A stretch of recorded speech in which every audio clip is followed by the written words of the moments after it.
Les 10 risques à prendre en business, je pourrais même dire les 10 bons risques à prendre en affaires. Le premier, à mon avis, c'est le plus important pour une personne qui veut devenir entrepreneur. Il faut que tu lâches ton emploi. Il faut que tu congédies ton patron. Ça fait aucun sens que ça fait 1 an et demi que tu travailles sur ton entreprise et en parallèle, tu as encore ton emploi. Mais qu'est-ce que tu attends? Tu attends que tout soit parfait. Oublie ça. Maintenant, tu me diras, Maxime, imagine que ça ne fonctionne pas. Moi, je te dirais le contraire. Imagine que ça fonctionne. Comment le savoir? C'est vrai que le monde des affaires, ce n'est pas facile. D'ailleurs, j'aime dire que tout le monde peut devenir entrepreneur, mais très peu de personnes peuvent rester en business. Pour savoir si tu fais partie de ces élus, il faut que tu te lances. Alors, arrête de réfléchir, arrête de repousser cela et passe à l'action. Deuxième bon risque, change de territoire, va vers l'inconnu, va vers l'expansion. Regarde, ça fait des années que tu travailles de chez toi sur ton ordinateur, c'est correct, tu as de l'argent qui rentre, c'est correct, mais là, maintenant, il faut que tu sois plus agressif. Va t'ouvrir un bureau, va accueillir tes clients, montre-les que tes crédits, montre-les que tes affaires roulent. Tu ne peux pas simplement toujours rester dans ton petit coin. Il faut que tu sois sur l'Internet, il y a une bonne présence en effet, mais il faut aussi que tu sois hors de l'Internet. Moi, j'appelle ça l'omniprésence. Quand tu es en business, tu veux prendre la place, il faut que tu sois omniprésent. Et ça me fait penser parfois, j'en vois qui passent devant mon centre de formation, ils s'arrêtent en prenant des photos. Ils se disent, attends, ce gars-là, je le vois sur Internet, il y a véritablement un centre de formation. Ça t'apporte une crédibilité, ça montre que tu n'es pas tout petit. C'est vrai que ça va te demander un certain montant d'argent. Mais comme on dit, il faut que tu sortes de ta zone de confort parce que tu sais que le bien nuit à l'excellence. D'ailleurs, j'ai un très bon livre à te suggérer sur le sujet. Ça s'appelle « De la performance à l'excellence » de Jim Collins. Va te le chercher, malgré que tu dois payer davantage, malgré que tu dois injecter plus d'argent, malgré que tes dépenses mensuelles ont augmenté, cela va te pousser à performer. Parce que tu sais, on ne gagne pas un match sur la défensive, on gagne un match sur l'offensive. Allez, sois agressif et va de l'avant. Troisième risque, élimine des produits, élimine des services. C'est vrai que c'est un certain risque. Il y en a qui vont se dire, attends, est-ce que je perds de la clientèle? Mais c'est ça lorsque tu es en affaires. Tu dois t'arranger que ton offre soit simple. Il faut que la clientèle comprenne ce que tu offres. Parce que si tu as trop de produits, si tu as trop de services, tu perds tes clients. Allez, fais du ménage. Que ce soit dans tes forfaits, dans tes combos. Et je te dirais même, investis dans ton image, ton packaging, ton emballage, ta présentation. Le contenant est beaucoup plus important, malheureusement, que le contenu. Aujourd'hui, les gens achètent par l'extérieur. Alors, est-ce que tu investis dans ton contenu? Est-ce que tu investis dans ta présentation? Je prends l'exemple au sein de notre firme, la firme Maxime Victor. Lorsque nos étudiants commencent une nouvelle session, on leur offre un kit en cuir. On a tellement investi pour ce kit. Il y en a qui nous disent, waouh, c'est quand même beaucoup d'argent.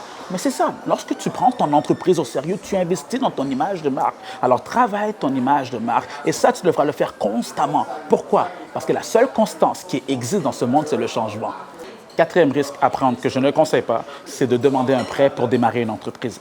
À mes yeux, ça ne fait aucun sens. Parce que 99% des entreprises peuvent démarrer sans financement. C'est ce que j'ai fait, moi, depuis les 15 dernières années. Toutes les entreprises que j'ai mis en place, je n'ai pas eu besoin de prêt d'argent. Si tu veux savoir comment je me suis pris, j'ai mis en place une formation en ligne. Va dessus, lancerentreprise.com. Je t'explique comment démarrer ton entreprise sans argent. D'ailleurs, j'avais rendez-vous avec mon comptable tout récemment qui me disait, Maxime, j'arrive pas à comprendre comment est-ce que tu peux générer autant de profits en ayant zéro dette. Et je lui ai dit, mais c'est ça le secret, c'est parce que j'ai zéro dette. C'est de même aussi pour la croissance de mon entreprise. Pour amener mon entreprise vers l'expansion, je n'ai pas besoin d'un financement externe. Je me finance tout seul avec mes propres profits. C'est de cette manière que tu dois t'y prendre. Maintenant, si tu me dis, Maxime, moi, j'ai quand même besoin d'un prêt d'argent, je veux prendre le risque de demander cet argent-là pour démarrer mon entreprise. OK, fais-le. Mais 5 compte de mon conseil. Assure-toi de garder le contrôle de ton entreprise. Assure-toi d'avoir la majorité des parts de ton entreprise parce que sinon, tu risques de devenir esclave de ta propre entreprise, ce qui fait aucun sens. Le cinquième bon risque à prendre lorsque tu démarres ton entreprise, je te dirais, il faut que tu fasses des sacrifices. Oui, lorsque je parle de sacrifice, c'est de couper sur des activités sociales, d'avoir moins de temps pour tes amis, moins de temps pour tes proches, moins de temps pour ta famille. D'ailleurs, si tu recherches une vie balancée, si tu recherches une vie équilibrée, tu n'es pas à la bonne place dans le monde des affaires. Tu vas comprendre c'est quoi les nuits blanches, c'est quoi le travail dur, c'est quoi l'isolement lorsque tu démarres ton entreprise. Et il y a du travail à faire, c'est pas aussi simple que ça. Mais si toi, c'est vraiment cela que tu recherches et que tu n'es pas prêt à mettre les efforts, toi, tu veux juste être bien, juste être confortable, mon conseil d'ami, garde ton emploi. Ou sinon, va te trouver un emploi parce que le monde des affaires, ce n'est pas fait pour toi. Le sixième bon risque à prendre lorsque tu démarres ton entreprise, lorsque tu es en affaires, c'est de mettre tous tes œufs dans le même panier. Ne t'éparpille pas de diversification. Concentre-toi sur un seul projet, concentre-toi sur une seule entreprise. Crois-tu que Bill Gates avec Microsoft et d'autres entreprises. Non, c'est la même chose aussi avec Jeff Bezos, il avait uniquement Amazon. On peut parler du sport, hein. Si on parle de LeBron James, si on parle de Cristiano Ronaldo, si on parle de Messi, ils avaient plusieurs sports. Ils étaient éparpillés. Non, ils sont concentrés à devenir les meilleurs dans une seule discipline. C'est de même que tu peux faire. C'est de même que tu dois faire. Parce que sinon, il y a ton compétiteur à côté qui lui met 150% dans son entreprise, tandis que toi, tu en mets 40 ici, 20 ici, 30 ici. C'est sûr que lorsque vous allez vous croiser, il va te dévorer tout cru. Alors, concentre-toi à te concentrer sur une seule entreprise, car c'est comme ça que tu vas réussir. Septième risque à prendre, c'est de couper sur certaines relations si tu désires réussir en business. Quand je parle de relations, ça peut être ton partenaire d'affaires. Ça fait un petit moment que vous travaillez ensemble, vous avez mis l'entreprise en place ensemble, mais ça ne fonctionne plus. Vous avez toujours des disputes, vous êtes toujours en train de vous confronter. Comme j'aime dire, lorsqu'il y a deux visions, il y a division. Allez, coupe et prends ton chemin.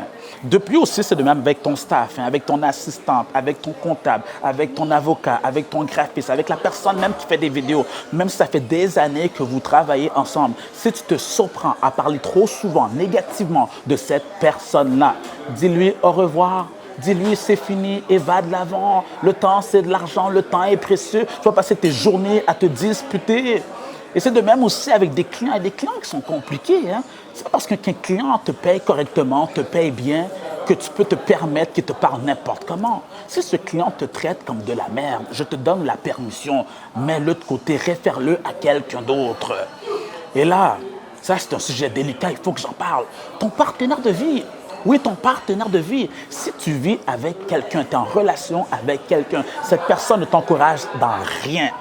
Vous n'avez pas la même vision. Elle te dégage une énergie négative. Mon conseil, allez consulter, allez chercher de l'aide. Et si malgré tout vos démarches, il n'y a rien qui fonctionne, il n'y a rien qui s'arrange, alors tu sais quoi faire? Prends soin de ta santé mentale. Allez, respecte-toi. Le huitième risque, c'est même pas un risque, mais pour certaines personnes, je l'ai entendu, c'est d'investir sur une formation. Attends Maxime, je mets 3 000 $ pour me former avant de devenir entrepreneur. Oui, fais-le. Parce qu'à la fin, tu vas réaliser que le gratuit coûte plus cher. Tu sais, lorsque tu as fini de dépenser de l'argent pour ton site Internet, dépenser de l'argent pour un local, dépenser de l'argent pour un loyer, dépenser de l'argent pour du matériel, et qu'à la fin, tu perds tout. Tu te dis, je pense que j'aurais dû aller chercher les bonnes informations pour éviter cela. Tu le sais, 90% des personnes qui mettent une entreprise sur pied disparaissent. Pourquoi maintenant faire ton têtu? Une personne sage apprend des erreurs des autres. Un entrepreneur sage apprend des erreurs des entrepreneurs qui l'ont précédé. Ça fait plus de 15 ans que je suis en affaires. J'ai tellement vu de choses se passer devant mes yeux. Que ce soit des problèmes avec les partenaires, des conflits avec les clients, des problèmes financiers. Profite de mon expertise, de mon bagage, parce que je suis là pour te propulser. Le 9e risque que tu dois prendre, c'est de te priver financièrement et de prendre cet argent-là pour l'investir dans ton entreprise. Si tu trouves que ton auto te coûte trop cher, reprends le bus. Si tu trouves que l'endroit où tu habites, ta maison, te coûte les yeux de la tête, habite dans un petit appartement. N'essaye pas d'acheter ton succès, plutôt gagne ta réussite. En d'autres termes, tout le monde peut avoir une voiture à crédit, mais est-ce que tu es capable de l'acheter cash? De nos jours, les gens se cherchent des raccourcis, ils n'ont pas les moyens, donc de là, ils essaient de tout avoir à crédit. C'est faux, c'est fake. Les personnes qui comprennent le travail qu'il y a à faire derrière, qui comprennent le processus par lequel ils doivent passer, ils comprennent qu'il y a un sacrifice qui doit être fait, surtout de manière financière. Maintenant, je ne te dis pas de couper surtout. Il va arriver des moments que tu devras, exemple, inviter un client potentiel dans un très beau restaurant. Je dirais même d'investir sur toi, oui. Investir sur ton style, investir sur ton branding, investir sur ta présentation. Que ce soit sur un beau swag, comme on dit, de beaux vêtements, sur le web, sur Internet. Prends de belles photos, de belles vidéos, que ce soit t'inscrire à une salle de gym, que ce soit avoir un beau parfum. L'apparence aujourd'hui compte énormément, surtout en business, car c'est comme ça que les gens vont te juger. Tu représentes l'image principale de ton entreprise. Alors prends soin de tes finances et surtout, n'aie pas peur de mettre de l'argent sur ce qui va te rapporter. On est rendu maintenant au dernier risque. À prendre à mesure, ce n'est pas un risque, mais pour certains, oui. Investir dans ton marketing. Tu dois mettre de l'argent dans ton marketing parce que sinon, tu risques de rester dans l'ombre et c'est dangereux. Tu dois te faire voir. C'est important. Au moins 10% de ton revenu, injecte-le. C'est comme ça qu'on va te connaître. Est-ce que tu penses que Apple, est-ce que tu penses que McDo, est-ce que tu penses que Mercedes, ils se sont dit, moi, j'ai pas envie de mettre de l'argent à l'extérieur. Les clients vont venir tout seuls. Non. Laisse-moi te dire de quoi. Si tu ne dépenses pas, tu ne gagnes pas. Je le disais un peu plus tôt, tu dois non seulement dépenser pour ton marketing, dépense pour une formation, dépense pour ton image de marque, car c'est comme ça que tu vas gagner. Ok? Le succès ne vient pas tout seul. Il faut que tu injectes de l'argent. Garde en tête, lorsque tu sors de l'argent, il y en a qui rentrent. L'argent est appelé à circuler. En parlant de dépenses d'argent, j'ai une bonne nouvelle. Je viens tout juste de réserver l'hôtel que je ferai ma conférence à Paris en mois de septembre. Ça va être chaud.